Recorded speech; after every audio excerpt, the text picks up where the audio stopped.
When the director shouted, "Action," I wasn't supposed to be there. He'd stolen my role, handed it to his mistress, and left me humiliated in front of the entire crew. But that night, as the lights blazed and the cameras rolled, he didn't know the script had changed. The moment the scene began, his lies started to unravel, and the world would watch his empire collapse on live television.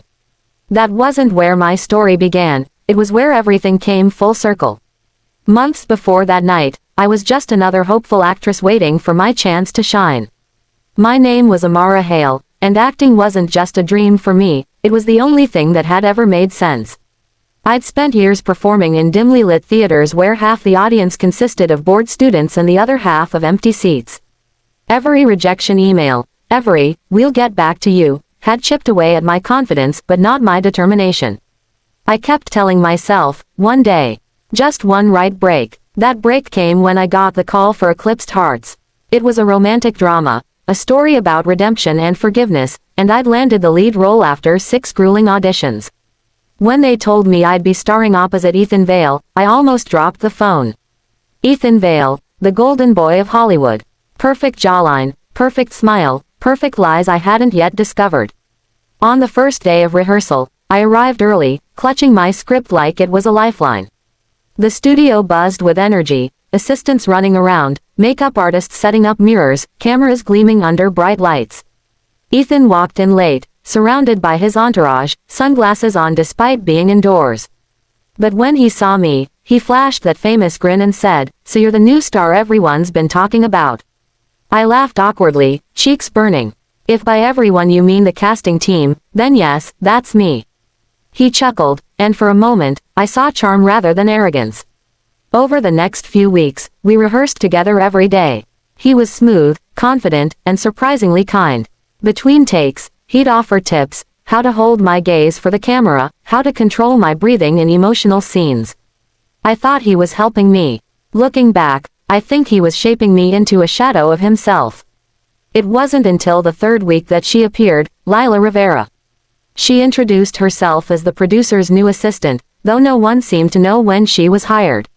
She was stunning, with sharp features and an elegance that drew every eye in the room. I didn't think much of it at first. People came and went all the time on sets. But soon, she was everywhere, by Ethan's side at lunch, whispering during table reads, touching his arm just a little too often. The whispers started quietly, the kind that slither through hallways. Someone said they'd seen her leave his trailer late one night. Another said she'd been spotted wearing his jacket. I tried to ignore it. I told myself it was gossip, jealousy. Ethan was professional with me, even friendly. Then things began to shift. The director started asking me to tone down my performance, saying it was too intense, or not the vibe. My close-up scenes were shortened. I found fewer notes addressed to me and more written for script revisions. I brushed it off, convincing myself I was overthinking.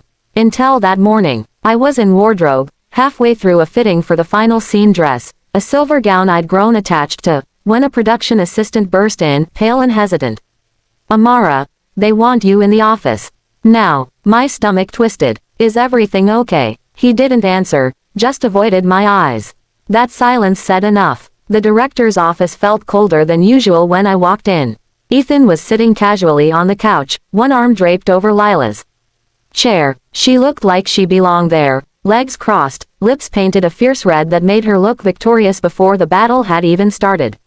The director cleared his throat, not meeting my eyes. "Amara, thank you for coming. We, need to talk about the direction of the film." I frowned. Direction. He shifted uncomfortably and slid a new script across the desk. "We've been reworking some dynamics, and after seeing new chemistry tests, we believe Lila brings a stronger presence to the lead role." For a moment, I didn't understand what he was saying. I blinked at the script. My character's name, Lena, was crossed out. In its place, Lila Rivera. My throat tightened. "You're replacing me." "It's not like that," Ethan said quickly, his voice smooth, rehearsed. "It's just a better fit for marketing. You'll still have a role, you'll be playing Lena's sister. It's actually a more layered part." I stared at him. "You mean the sister who dies in the first 30 minutes? No one spoke. It felt like the air had been knocked out of me. I turned to Ethan, my voice trembling but sharp. You told me this role was mine. You said. He cut me off with a sigh. Amara, it's not personal. It's business. That sentence shattered something inside me. For a second, I couldn't breathe. The director was saying something about contractual clauses, about how I'd still get paid, but it all sounded distant. The only thing I could hear was the echo of Ethan's voice, it's not personal. It's business. I picked up my bag, the script still trembling in my hands, and walked out. Lila's smirk followed me all the way to the door. Outside, the bright sunlight felt cruel. Cameras clicked, and a few curious interns watched as I passed, their eyes wide with pity. I kept walking until I reached my car, then collapsed inside, tears spilling freely. My phone buzzed non-stop. Messages from journalists, from friends, from strangers who already knew. Within hours, the story broke online. Ethan Vale's girlfriend replaces rising actress in major film. Some people called me unprofessional. Others said I couldn't handle competition. My heart cracked with every comment, every rumor. For days, I couldn't eat, couldn't sleep. My dream, the one I'd worked my whole life for, was gone. But beneath all that pain, a spark refused to die. I started small again, indie short films, unpaid roles, anything that let me keep acting. I buried my pain under performance until it became fuel. I told myself, they can take my role, but not my talent. Then, months later, karma knocked on their door. A friend from the editing team told me Eclipsed Hearts was falling apart. Ethan and Lila's chemistry was flat, the audience feedback disastrous.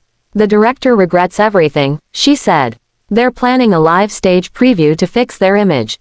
Lila's terrified, she's not used to performing live. That night, I couldn't stop smiling. Because I knew something they didn't. Truth has a way of finding its stage. And soon, mine was coming back. When the lights went down and the cameras turned red, every heartbeat in the room belonged to me. He didn't know it yet, but the stage he'd stolen was about to become his downfall. The world would watch his smile fade, his confidence fracture, and the truth I'd carried in silence would finally speak for itself. That night, the Empire Theater was a storm of flashbulbs and whispered excitement. Every major critic in the city was there, every entertainment outlet waiting for the live performance of Eclipsed Hearts, the stage reveal. The air crackled with anticipation and tension thick enough to taste. Backstage, assistants scurried like ants, stylists shouted for missing brushes, and the hum of last-minute panic vibrated through the walls. I stood quietly by the mirror, my reflection calm, controlled. I was wearing the same silver gown I'd once been fitted for, the one they'd taken from me when they replaced me. It shimmered under the vanity lights like liquid vengeance. A knock on the door pulled me from my thoughts. It was the stage manager, breathless. 5 minutes, Ms. Hale, Ms. Hale. The title hit me harder than I expected. It had been so long since anyone said my name with respect. When the door closed, I took one deep breath and looked at myself. I wasn't that heartbroken girl anymore. The one who'd walked out of the studio months ago, humiliated and sobbing, was gone. What stood here now was someone who had learned how to burn quietly, how to wait for the moment when silence could be louder than any scream. The curtain call alarm sounded. I could hear Ethan's laugh echoing down the hallway before he appeared, as arrogant as ever. His tuxedo gleamed, and his confidence filled the space like poison. Well, he said with a smirk, if it isn't the comeback queen herself. Don't flatter yourself, I replied smoothly. I'm just here to finish a story that was stolen. His grin faltered slightly, but he recovered quickly. Don't make a scene tonight, Amara. This performance could save the film. Let's just keep things professional, I tilted my head, my voice barely a whisper. Funny, I thought professionalism meant not sleeping with the producer's assistant to steal someone's role. His jaw tightened. Careful, always, I said, brushing past him and stepping onto the stage. When the lights rose and the orchestra began, I felt an electric pulse under my skin. The audience gasped when they saw me, the actress they'd all read about in the scandal, the one replaced by the man who now stood beside me. The entire theater leaned forward. Even Ethan's face flickered with uncertainty. The opening lines came easily. I'd rehearsed them 100 times before I was cut from the project. The words flowed out like memory. Ethan followed, but I could sense the stiffness in his movements. He was performing, but I was living the role. Then came the confrontation scene, the one that mirrored our real lives too perfectly. Ethan stepped closer, voice low. You don't understand, Lena. Everything I did for us. The line was meant to sound tender. Instead, it dripped with irony. My heart pounded, but I didn't need to fake the emotion. I looked into his eyes, and every moment of betrayal came rushing back. No, I said softly, my voice trembling just enough. You did it for yourself. And now, you'll watch everything you built collapse. The crowd went still. Ethan blinked, thrown off by my intensity. The director, from the wings, gestured frantically for me to follow the script, but I didn't even glance his way. This wasn't their story anymore, it was mine. I took a step forward, my voice steady, cutting through the silence. You thought stealing someone's light would make you shine brighter. But you can't fake truth, Ethan. Not forever. He hesitated, his hand tightening around the prop glass he was supposed to drop. His acting faltered, panic flashing briefly behind his practiced smirk. The audience could feel it too. Something was unraveling before their eyes. And then, the screen behind us flickered. It was supposed to show a romantic montage from the movie, but instead, the video changed. I recognized it instantly, rehearsal footage. Grainy, raw, unedited. My breath caught. Someone, maybe fate itself, had replaced the planned projection. On the screen, Ethan's voice filled the theater. She's sweet, but she's not leading material. The girl doesn't have star power. Lila's got that spark. She'll sell better. Laughter followed. His in. Lila's. Gasps erupted from the audience. Ethan froze mid-scene, his color draining as the clips continued. More footage played. Him mocking the director, bragging about manipulating the decision, even joking that Amara should thank me for teaching her what real Hollywood looks like. The theater erupted in murmurs. Phones came out. People began recording. I stood still, letting the silence between us grow heavy enough to suffocate him. Then I turned to the cameras, my eyes burning with tears I refused to shed. This is what truth looks like, I said quietly. Unedited, unrehearsed. You can rewrite a script, but you can't rewrite what people see when the mask falls. Ethan dropped the glass prop. It shattered against the floor, a perfect metaphor for his career. He stumbled to explain, reaching for my arm, but I stepped back. Don't touch me, I said. The microphone caught every word, every tremor. You taught me that betrayal hides behind charm.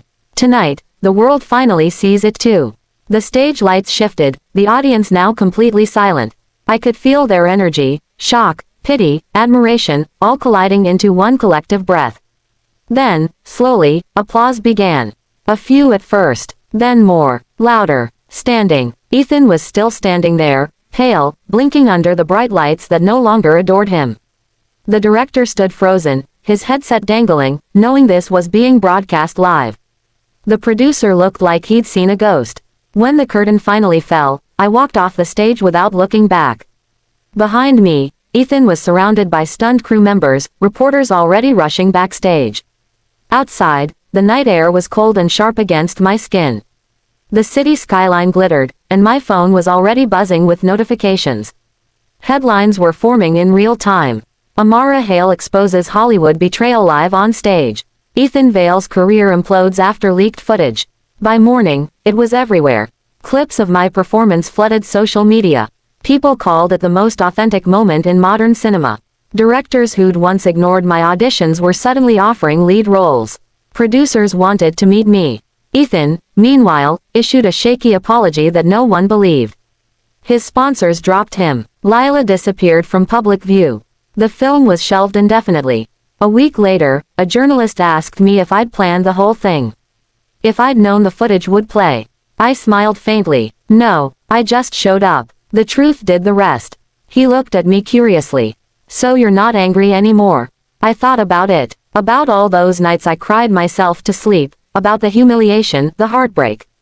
Then I said softly, anger fades.